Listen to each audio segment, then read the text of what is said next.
Greetings. Welcome back to one more episode of Coach Excellence Coaching Conversations. Today, we have yet another fabulous coach for us, with us, and that's none other than Vinita. Thanks a lot, Vinita, before we begin itself, for joining in for this conversation. Thank you, Kiran. Thank you for this opportunity and namaste to all viewers. Thank you. And we are grateful to have you for joining in for this conversation. And in fact, just to share, Vinita's name came up as a recommendation from one of my dear friend. And then I said, okay, so there is a recommendation. So we must invite this coach to coaching conversations. And just for the audience awareness, I did not know Vinita much before. I think we are connected on LinkedIn, but did not get a chance to converse often. So with that, a little about Vinita. Vinita is a professional techno-commercial person and serving the industry for almost 31 years. Now into coaching. She has been a coach for the last 3 years with the credentials around ICF PCC. And she's also a senior practitioner EMCC and a master NLP practitioner and master in neuroscience-based coaching. We're talking about depth. So I'm not surprised why the recommendation has come. So that said about Vinita, I would request Vinita to share a little about herself before we get into the conversation. Over to you, Vinita. Thank you, Kiran. And I acknowledge the humbleness, the way you consider without even knowing me much for this conversation. Just in brief, as you mentioned, 30 years in the industry. So I define industry not just with machines, operations, volumes, and profits. I see industry as a collaboration of technology, wisdom, application, and interesting with the crisis, limitations and resources. And beyond that, an aspiration to hit them, to come out of them and survive the economy and the basic survival need of people around it or who are incorporated. So this is my 30 years journey, which has given me the muscle to convey what I think and to listen carefully what other things to figure out solution. And in hardcore professional coaching, as you mentioned, 3 years, so I consider I am a learner, still toddler, and trying to thrive more and more every day. So this is all about me. That's fabulous. I think when you mentioned about industry as a collection of, the words were too many, though I could pick the ones like technology, wisdom, application, limitations, and resources, challenges. I think we are no stranger with COVID playing its role for the last 2 years. And then I think a very beautiful part came, which I was circling while making notes, is the human aspiration to come out, survive. And I think the word would capture the rest of the part is thrive. So I think we don't give up. It's by nature of the humans. We adapt, we come back. It's a truth that during the phase of that process, we feel the pain, we don't like it. But I think after crossing that phase, with no exception, everyone looks back and says, yes, it did transform me, or it did change me at least. And you used a word. I also used a word, listening carefully. So that was something I probably listened carefully, that it becomes so important that so much more happens when you listen carefully. And I'm a beneficiary of it from the start of my inception of my coaching journey, more than before, on the benefits of listening carefully and listening fully. So I think that's a little bit of course. Yeah, fully, absolutely. So that, thanks a lot for the beautiful introduction. Let's jump into the conversation. So now that you have been in the coaching space for 3 years, so your learning spans the whole 30 plus years, what is coaching to you as we speak? For me, Kiran, coaching is ritual for transformation. It's that much simple or small for me. Till the 3 years I learned about it and went into deep. As transformation happens, internally. And whatever changes we see is just a makeover. And I believe in this process, the way I said the word ritual. I have a strong belief, that's why I always quote that coaching is the practice of a faith that each one has strength within his or herself to conquer obstacles or the goal, whatever you think you can convert. So this is how I see or perceive or embed coaching within me. That's so you can say, what do you say? The essence of it, heard often, but put in different, beautiful words. So I think it speaks volumes about what it means to you, because it's not the same verbatim what I heard standard when you go through the classroom session. The ritual for transformation is a beautiful way of capturing is how we all connect to the word rituals. From a spiritual, religious, or habits point of view, I think the power of rituals, everyone knows it's a power of habits. And then when you're told about the transformation happens internally, I think all who experience at least a part of it will know it. What is visible outside probably is they don't even care. The ones who notice it probably will say that I see you differently. But for them, they know it, that it is happening internally and probably still happening. Outside it is just seeing that part, what happened so far then. More is coming soon for the one who is going through it. And the last one, I tried to capture it in a much shorter span. So the tail was pretty long, which is very nice. I think the audience must listen by rewinding this part again. Is it the practice of a faith that each one in us, I put just it as summarized your rest of the part as we have it in us. Yes. And I think many ways they look at it saying that if you believe yes, it's yes. If you believe no, it's no. That also is the same thing. So I think it begins with that one person's confidence that I have it in him, in me, to make this happen. I think 50% at least they say the race is won. Rest is making it happen.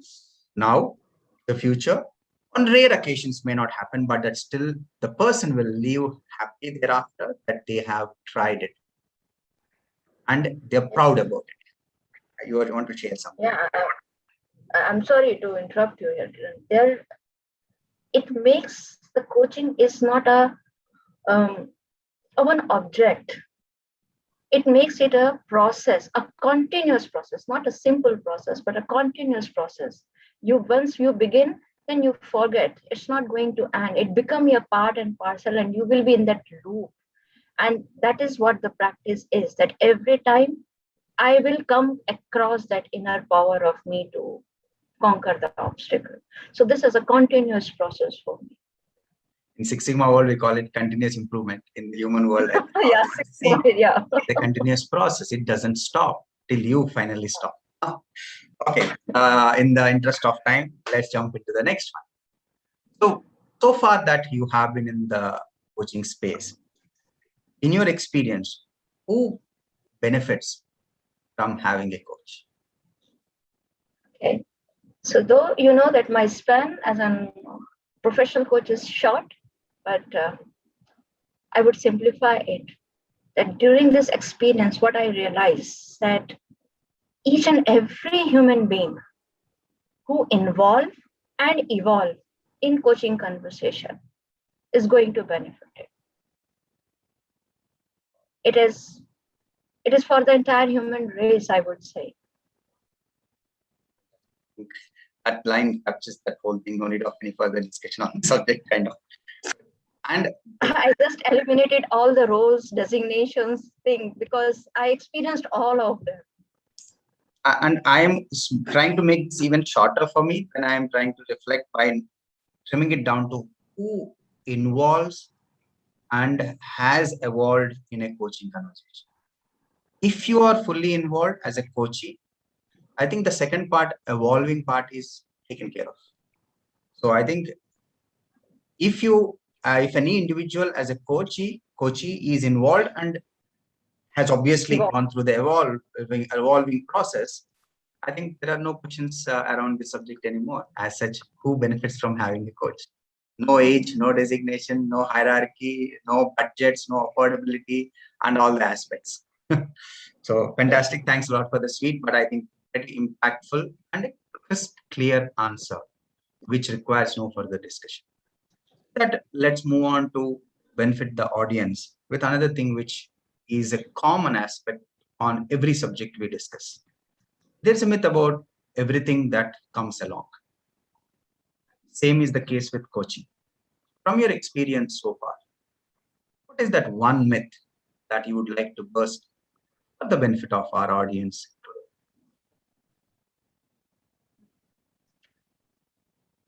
The very one strong myth, I would say, Kiran, that people perceive that coaching is for big corporates, and even in the corporates and organization it is for big shots,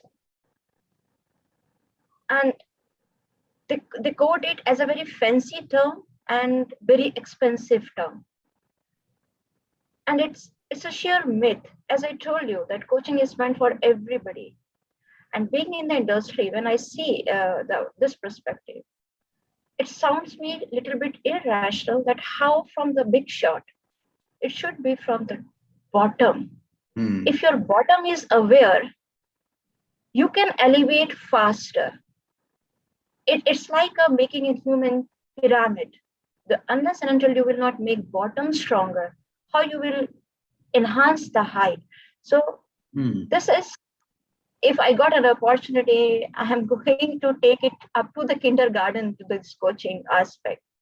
That this is very much important, that the organizations, not the bigger, even the smaller, the way the coaches are emerging in the industry, it's not that an expensive proposition. It's just a simple conversation, and it not taken longer times also. So we should emphasize to strengthen the bottom lines, middle lines, and elevate a very nurtured breed for a successful organizations or setups or any institution. Yeah. What stood out while this answer is often heard, in your take on it, is the importance of the foundation. If the foundation isn't strong, you put it very nicely where you said, how can you enhance the height of the building? You cannot unless your foundation is strong. And foundations are not built again and again and again. By the way, another interesting thing about foundations, you have to lay it strong at the inception, and you have to find ways to continue to enhance its strength over the years. Otherwise, as we know, 40-60 is the strength of years, is the strength of typical foundation today. But organizations want to live 100 plus, and they take pride in being 100 plus. So I think it's so important to have it. I think essential and a must going forward to take it to the foundation level. And organizations do the same thing when they want to enhance their profitability. Execution happens at the bottom, even if the ideation has happened on the top. And impeccable and extraordinary execution has never happened without an extraordinary team. Absolutely. I want to add that this process enhances the values, it enhances the belief. And before any training, you need to know how to get trained. Right. Coaching does that for them. And that is very much important. It only leaves me one topic for some other days. How one will be a being, one is being a student. If I can't relate with the identity of being a student, you can put me to 100 trainings. It's not going to make any difference.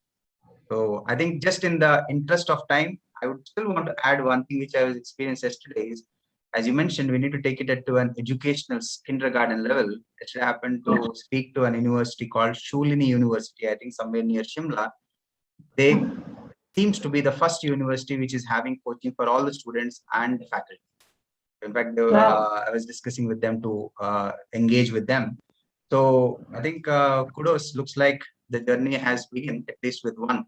And I think it will not be far before all starts seeing merit in taking coaching to the starting level as possible. Okay, great. So with that, let's move to a very interesting part, which is one of your coaching memory that you can share with the audience. while taking care of the confidentiality. That stood out for you. So being mindful about the confidentiality, I would just give you a gist that 2.5 years before I met this person, who is still my client, and he was at the urge of quitting the job. A very common reason that change in organization and environment, not good relationship of boss, the family is totally in mess because of his state.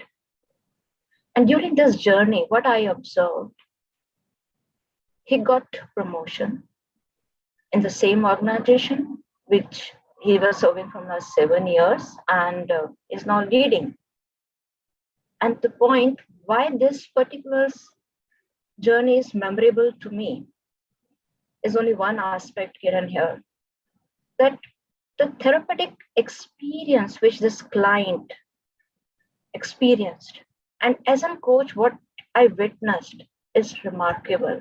It has opened up my thinking process towards coaching, that how this fellow in simple conversation open up his childhood belief, not to argue, no, nothing to say no to your elders, just say yes, and how he unfold and drop that thought and started acting on it. The courage in these conversations he shows is reflecting on his personality right now. And that makes me think, what is that people say that in coaching, therapy is not happen? If you are involved and evolved, these sort of experience you witness automatically just in inquiries. So, and it has changed my perceptions about coaching, and it may take me more deep. And this is what my learning about my own self through this journey. As often they say, I think what I can sense from this experience you are sharing is simple conversations often, some may call simple conversation in their own definition. The seemingly simple conversations many a time opens many doors and windows for a person who is, as we spoke in the beginning, for whom they came with the involvement. One is that coffee chat conversation. It is just a words are happening to just take a pause and let's say chat with a friend or a family member. Whereas an involved conversation, even if it is called with the name of a simple conversation, it in fact can build up gradually for them and open up so many thoughts, deep thoughts, and bring in the change from within. Well, the coach is the pleasant witness to this process. Yes. Fantastic. I'm sure there are many more such experiences you have gone through and will continue to support many more. Wish you all the best on that. So with that, let's move to the next one. I think of all the experiences, this definitely stands out for me. How someone who wanted to quit the job, having the workplace challenges in a probably a heap or of a mountain size, and with family struggling, and now after that being promoted and being a happy professional. I think coaching seems to be providing more and more proof coming in. That space for an individual to be themselves, dig deeper into themselves, find where it is coming for them, that limitations or they say limiting beliefs, and then overcome it at their own pace. I think they set the timeline as per their comfort and convenience, and eventually they are happy with whenever they achieve it. And I think this tags along with the process, what you said, it's a continuous process. And if you come in with that belief and involvement, I think the word what we said, evolving, is just a logical next step. It's fabulous to hear this experience of this gentleman, and I wish him all the best. And at the same time, I wish you support many more in such journeys. That definitely is a need of the hour. On a serious note, it's going to be a stronger need of the hour going forward in they call it VUCA world, or a complicated world, or a complex world. With that, I'm sure the audience has, I wouldn't use the word enjoyed, the audience has understood the depth to which a coaching conversation can go for one and everyone. So that let's move to the next part. In continuity to the conversation we were having prior, in your view, what is niche in coaching space? Because you often hear this aspect being kept on the table. See, Kiran, this is totally my view. Until time, my understanding about this word niche. It's all about how I understand coaching. First of all, I don't believe that coaching requires any adjective of niche. And when I say so, I say that see what is coaching actually? Coaching is a tool where you can sharpen your sword. Whatever sword you have, whatever type of sword you have knife, blade, whatever it is that tool which will sharpen. So if it is a tool to sharpen anything, manything, and how you can restrict it with a niche? It's open. It's so open and deep. You just dwell into it and you will find out. If you remember, I always say this. This is a process where you will learn how to learn and what you have to learn. We are dealing with humans in the coaching. If I know myself, I know what I have to do. If I know that I am infectious to the flu or a cold, I know what I have to do. But when I know,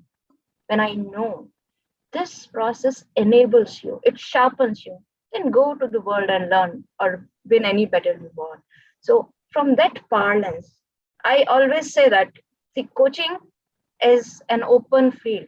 You just come, and thanks to the credentials parts also, they say that coaches are not subject matter expert because they are tools. They are holding that tool to sharpen you up. So, and that's why in my journey, I embraced 15 to 16 years, teenagers also, 60, 65 years old, senior citizens also. They are hardcore professionals also.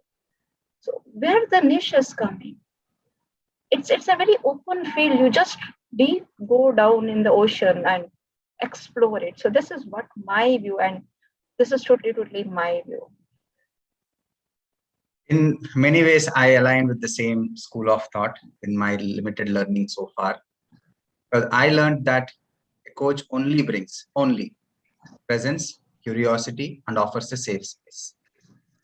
If a coach only does this, and I love this analogy that you used of being a sharpening tool that is used to sharpen the saw, and any kind of saw. And what stood out, learning for me today, is when you said how one gets back to learn, and also how to learn, and then learns, and then make progresses. That to me giving more evidence, or you can say justification in that school of thought that it is industry agnostic. The coach does not have to be a subject matter expert. So, and very respectfully, you mentioned it's one's understanding, but I have to concur, and this is what I have a very strong opinion, at least at this stage, is that I just want to be a coach. In fact, I think I created an emblem called this. I want to say that beautifully. There be such a movement, while being respectful of all those who believe to have an adjective next to them. But I feel if the coach only brings these things, presents curiosity and offers a safe space, where did the adjective come? And I believe that openness to learn, how to learn, this all applies to the coach themselves also. So if we all are coaches in some ways, one way or the other, then where is the niche coming? I leave that space open for everyone's own interpretation and their own journey. So with that, let's move to the next one.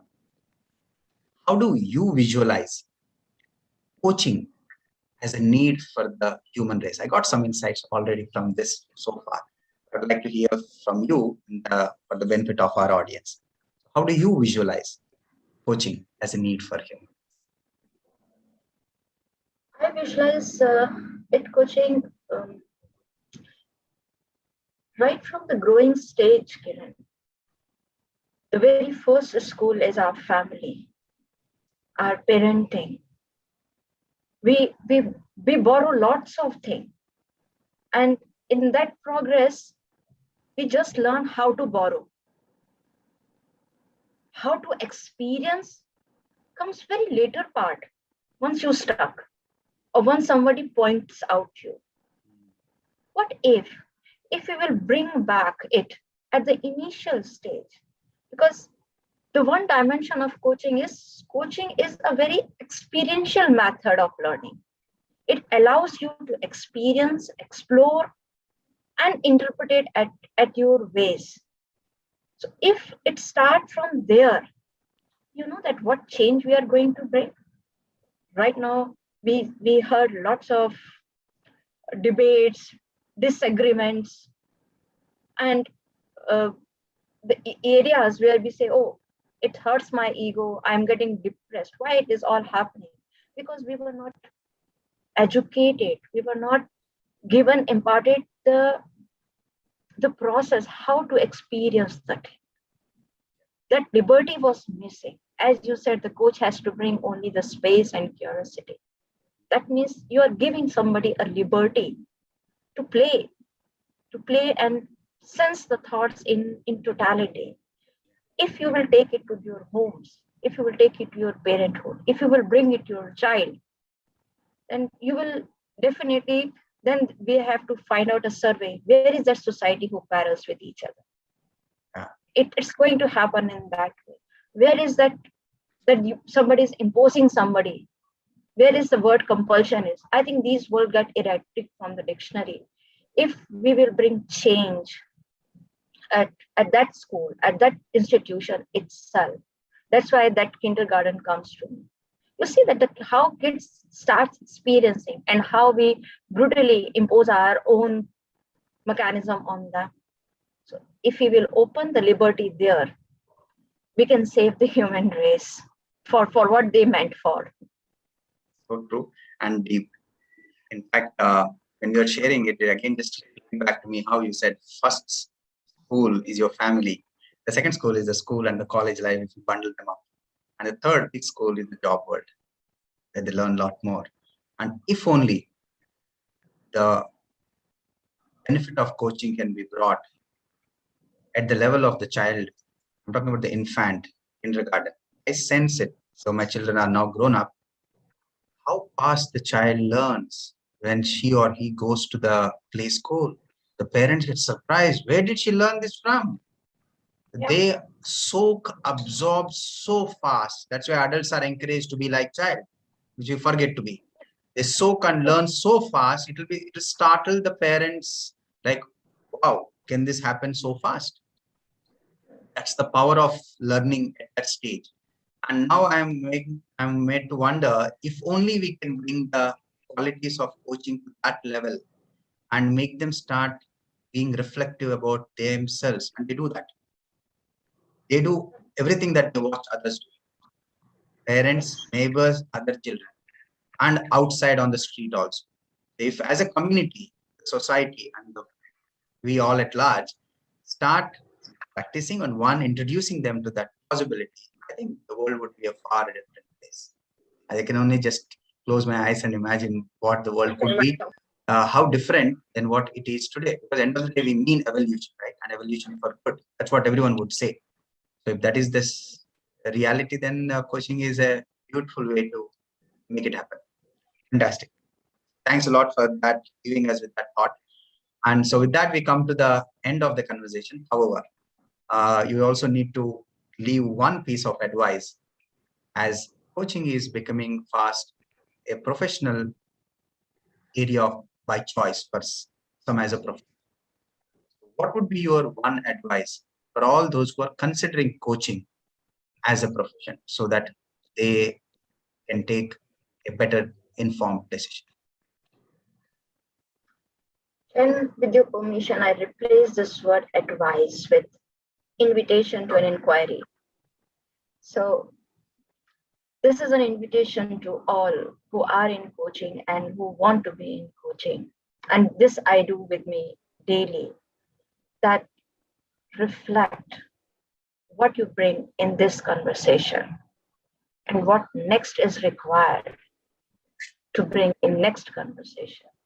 Because we are dealing in conversation, as we were talking, uncertainty. And if you have to deal with uncertainty, your presence, your attentiveness is very much required. It's not about becoming monk, but it's about becoming human. That's why somehow I say that coaching is not an any activity. It's just you being there. So if you can reflect back your conversation, you will find out the new tunnels to explore and get the solutions. I must agree. Definitely, it all starts with reflection. Another big learning I had during these conversations is you will be only one person after being a coach. In any profession, I have noticed that you can be someone in the profession, that's like a sport or profession, but you can be someone else as a human being outside that organization or the sport and so on. But I could sense over a period of time for a coach, there's only one world. They don't have two sides of them. They are that coach within, they are that coach to the outside. Because I think they can't have a second identity. It's the transformation. They have only one skin, no mask about it. Yeah. So, if you are that person, then you will be there. And I think the reflection definitely will pave the path for that connection. And then I think the decision will follow whatever is in the interest of the aspiring coach. Thanks a lot for that thought-provoking lines, and then I will leave it there. So with that, we come to the end of the conversation. Before we wind up, what would be the easiest way for the audience who would like to get in touch with you? I'm very much at the social media, especially at the LinkedIn, and having my website, Meraki, with the name of Meraki, so www.meraki. And you can mail me also at vinita@merakicoach.in. Fabulous. I'll go ahead and have this featured on the screen as well as in the description for the benefit of the audience. So thanks a lot for that. And I must thank you for this wonderful conversation that I am the first beneficiary. So the audience will get to experience it soon. Thanks a ton. And for the audience, I hope the conversation has been supportive in some ways to you. And if you have liked the conversation and you feel anyone would benefit from it, please feel free to share the link with as many you can. There are no restrictions. And also, please feel free to drop in a line in case you have any query on any part of the conversation. Myself or Vinita will be happy to respond, and that's a promise. And if you have liked the conversation, please go ahead and hit the like, because that's the only way we get to know that you have enjoyed this conversation. And also, please feel free to share your thoughts in the comment section. We would love to go through them. And also, do not forget, go ahead and subscribe so that you are among the first to get notified whenever there's a next conversation that gets loaded onto the channel. So thanks a lot for being a wonderful audience, and please be safe and keep smiling. And before we wind up, thanks a lot once again to Vinita for joining in for today's conversation. Thank you. Thank you, Vinita. Thank you, and take care. God bless all. Take care.